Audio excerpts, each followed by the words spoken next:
Hey, if there's one thing about God that can be hard for us to understand, it's this. He will take things away from us, and sometimes it will hurt. We serve a God who prunes, who removes, who cuts away what is unnecessary, not because he is cruel, but because he knows where you're going and he knows what can't come with you. Jesus said in John 15:02, every branch that does bear fruit, he prunes so that it will be even more fruitful. That means you can be growing, you can be doing the right thing, you can be producing fruit, and God will still cut some things away. Not because you're being punished, but because he is preparing you. See, sometimes the pain you feel isn't the enemy attacking, it's God subtracting. You've been praying for promotion, but what if God is pruning you first? You've been asking for greater influence, but what if God is removing things that would hold you back? We want the elevation, but we don't want the elimination. We want the blessing, but we don't want the breaking. But you can't have one without the other. I need you to hear this today. Some things in your life are seasonal. That friendship that you thought would last forever, maybe God is cutting it away because it served its purpose. That job that made you feel secure, but suddenly the door's closed. Maybe God removed it because he has something better. That mindset that used to work for you in the last season, maybe God is pruning your thinking so you can step into something greater.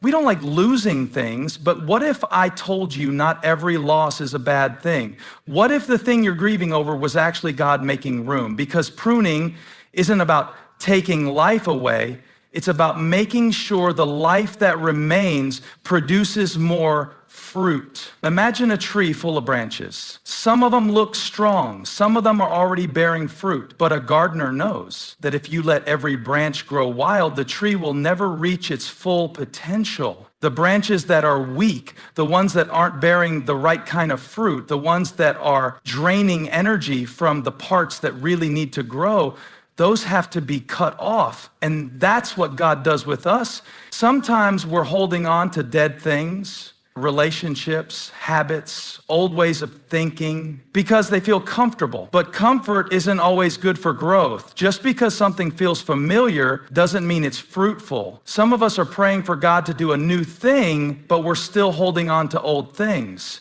You can't step into the next level while carrying what's meant to stay in the last level. It's hard to let go. I get it. But can I tell you something? God never cuts without a purpose. He never removes something from your life without a divine reason. And when he prunes, he always has more in store.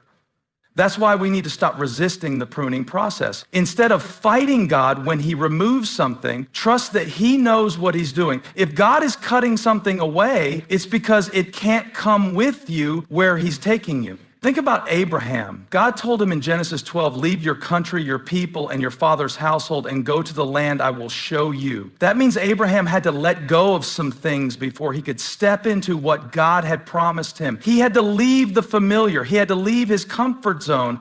And what happened? God blessed him beyond what he could have imagined. Now, what if Abraham had refused? What if he had said, God, I don't want to let go. I want to stay here where it's safe. He would have missed out on his destiny. And I wonder how many of us are delaying our breakthrough because we're too afraid to let go of what God is trying to remove. If you're feeling the pruning in your life right now, I need you to know it's not happening because God is punishing you. It's happening because he's preparing you. He's making room for more. He's shaping you, strengthening you, and getting you ready for something greater. So instead of grieving over what's been cut away, start praising God that he's making room. Because if God is removing something, it means something better is coming. New opportunities, new relationships, new levels of faith, new doors that no man can shut. God is saying, trust me. You may not see it yet, but I know what can't come with you. And I know what can't come with you, so let go. Trust the pruning process, because when God cuts something away, it's always to make you more fruitful. There's a moment in every believer's journey when things don't make sense, when the prayers seem to go unanswered, when the dreams seem to fall apart, when life takes a turn you never expected, and you find yourself asking, God, why does it have to be this way? But what if the breaking you're going through isn't punishment? What if it's preparation? See, we love to talk about breakthrough, but we don't like to talk about being broken. We want the blessing, but we don't want to go through the process. But the truth is, God has a pattern of breaking things before he multiplies them. Think about it. When Jesus fed the 5,000, he took the bread, blessed it, broke it, and then gave it out. And only after he broke it did it multiply. The breaking wasn't the end of the story. It was the beginning of abundance. And that's how God works in our lives. He breaks us so he can build us. Maybe you've been in a season where it feels like everything is falling apart. The plans you had aren't working out. The doors you thought would open are closing. The relationships you depended on are shifting. And it's painful, but can I tell you something? God is not breaking you to destroy you. He's breaking you to remake you. See, there are some things in you that need to be broken before you can step into what God has for you. There are some mindsets, some habits, some attitudes that can't go with you into the next season. And sometimes the only way God can get those things out of you is through the breaking. Think about a seed. A seed by itself is small and limited. But when you plant it in the ground, something amazing happens. The outer shell has to break for the life inside to come out. If the seed never breaks, it never grows. And if it never grows, it never fulfills its purpose. The same is true for you. There is something greater inside of you, potential, purpose, anointing, that can only be released through the breaking process. Look at Joseph. God gave him a dream of leadership, of influence, of purpose. But before he ever reached the palace, he had to go through the pit and the prison. He was betrayed by his own brothers, falsely accused and forgotten. It looked like his life was falling apart, but really, God was breaking him to build him. Because here's the thing, if Joseph had gone straight from the dream to the palace, he wouldn't have been ready. He needed the breaking season to develop the character, the wisdom, and the faith to handle the blessing. And that's what God is doing in you. He's not just giving you a blessing, he's making sure you're ready for it. He's not just opening doors, he's making sure you can walk through them and stay there. But I know it's hard, it's confusing, it hurts. And in the middle of it, you might feel like giving up. But let me remind you, the breaking is not the end of your story. Think about Jesus. The night before he went to the cross, he took the bread, gave thanks, and broke it, because brokenness always comes before breakthrough. Jesus was broken for us, but after the breaking came the resurrection. After the breaking came the victory. After the breaking came the fulfillment of the promise. So if you feel broken right now, if you feel like life is shattering around you, don't lose hope. God is doing something in the breaking. He's breaking your fear so he can build your faith. He's breaking your pride so he can build your purpose. He's breaking your plans so he can build something better. What feels like a setback is really a setup. What feels like destruction is really construction. What feels like breaking is really building. And when God is done, you won't just be restored, you'll be stronger, wiser, and ready for everything he has in store for you. So don't fight the breaking, embrace it. Because when God breaks you, it's always to build you into something greater. Have you ever felt like God is pulling you beyond your limits? Like you're being stretched in ways you never expected? You're praying for a breakthrough, but instead of things getting easier, it feels like you're being pulled further, challenged more, and pushed past your comfort zone. Let me tell you something, that's not punishment, that's preparation. Because before God sends you, before he elevates you, before he fulfills his promise in your life, he stretches you. We all want to be used by God. We all want to walk in purpose, but purpose requires capacity. And God will never give you a calling you don't have the capacity to carry. That's why before he blesses you, he stretches you. Before he increases you, he expands you. Because if he gave you the blessing before the stretching, you wouldn't be able to hold it. Isaiah 54:2 says, enlarge the place of your tent, stretch your tent curtains wide, do not hold back, lengthen your cords, strengthen your stakes. Notice what comes first, the stretching. God says, enlarge the place of your tent. In other words, make room for more. But here's the problem. Stretching is uncomfortable. Think about an athlete. Before they run, before they lift, before they perform, they have to stretch. Why? Because stretching increases flexibility, it prevents injury, it prepares the body to handle the pressure.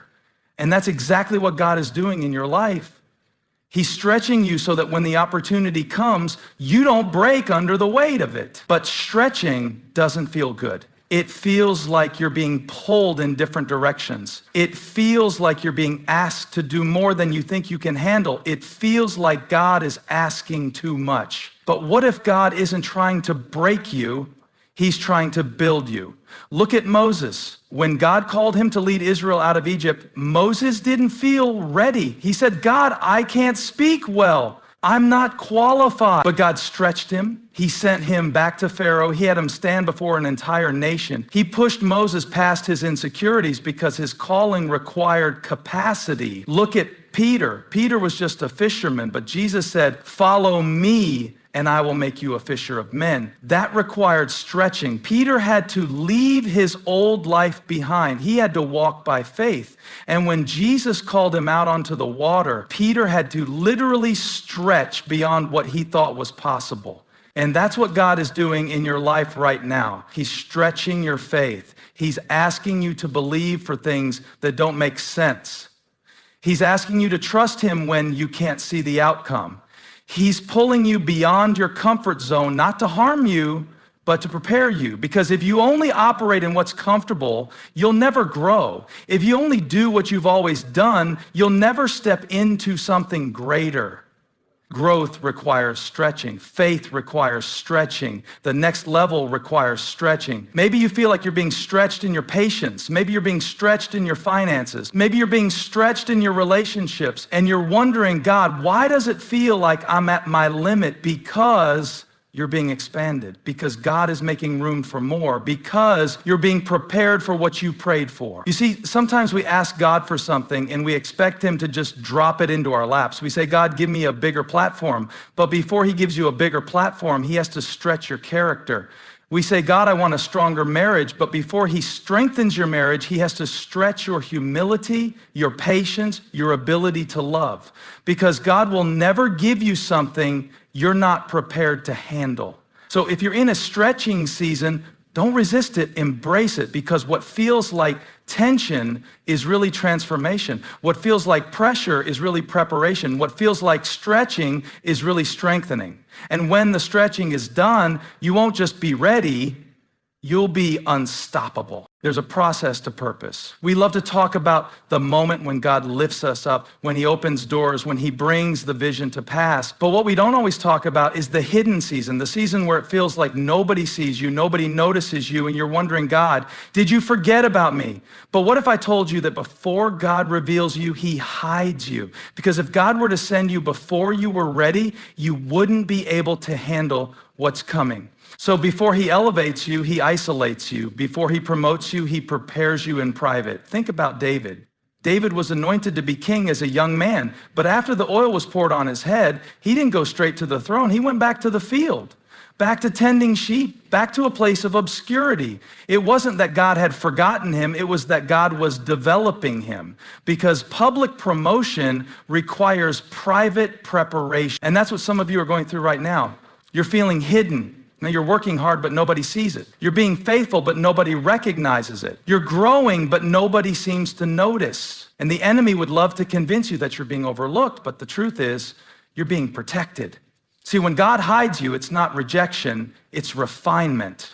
He's keeping you covered so that when he does reveal you, you'll be ready. Moses spent 40 years in the wilderness before God called him to deliver Israel. Joseph spent years in prison before he stepped into the palace. Even Jesus spent 30 years in obscurity before stepping into his ministry. Why? Because before God uses you greatly, he prepares you privately. But we don't like the hidden season. We want to be seen. We want to be celebrated. We want the platform now. But if you step onto the platform before your character is ready, the weight of it will crush you. God is saying, I love you too much to expose you before you're prepared. I love you too much to send you before you're strong enough to stand. Because there are some things that can only be developed in the dark. Think about a seed. When you plant a seed, it doesn't sprout up overnight. It stays hidden, underground, unseen, unnoticed, covered in dirt. But just because it's hidden doesn't mean it's not growing. The roots are going deeper, the foundation is getting stronger, and at just the right time, it will break through the surface. And that's what God is doing in you. He's strengthening your roots. He's deepening your faith. He's developing your character. Because when God reveals you, He doesn't want you to just rise. He wants you to last. But the enemy will try to trick you in the hidden season. He'll whisper, if people don't see you, you must not be valuable. He'll try to make you compare your journey to someone else's. He'll try to make you rush ahead of God's timing, but don't fall for it. Because if God is hiding you, it means He's protecting you. Some of you are frustrated because you feel like doors aren't opening. But what if the doors aren't opening yet because God is still preparing what's on the other side? What if He's still building the opportunity, still arranging the right connections, still positioning the right people? Some of you are feeling discouraged because you're not being recognized, but God is saying, I see you, I know your faithfulness, I know what you've been sowing in secret, and at the right time, I will reveal you. Galatians 6:9 says, let us not grow weary in doing good, for at the proper time, we will reap a harvest if we do not give up. At the proper time. Not when you think you're ready, not when you feel like it, at the time God has already set. So if you're in a hidden season, don't fight it. Embrace it, because God is getting you ready for something greater. And when He does reveal you, no one will be able to deny that it was His hand on your life. Hey, thanks for stopping by my YouTube channel. I hope you were blessed today. If you were, share this with somebody, like and subscribe, and leave me a comment. Let me know where you're watching from, what we can pray for you about. Hope to see you back here again really soon.